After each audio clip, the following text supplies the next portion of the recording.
গরু কিন্তু দুধ দেয় না, আমরা জোর করে নিয়ে নিই। গাধাও কিন্তু তার পিঠে বোঝা বহন করতে চায় না, আমরা জোর করে চাপিয়ে দেই।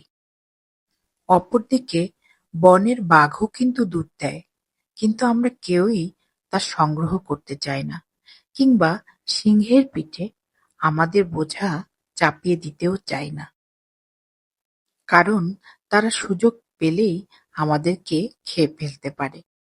অপরদিকে গাধা আর গরু, তারা কিন্তু আমাদের অনেক উপকারে আসে, কিন্তু তারপরেও আমরা তাদেরকে অবহেলা করি।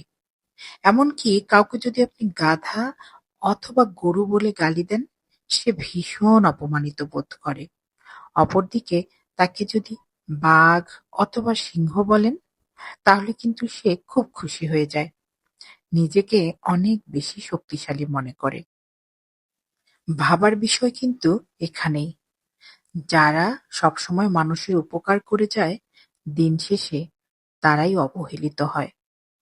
আর যারা মানুষের উপকারের বদলে ক্ষতি বেশি করে, শুধু হুংকার দিয়ে যায়, তারাই দিন শেষে জয়ী হয়।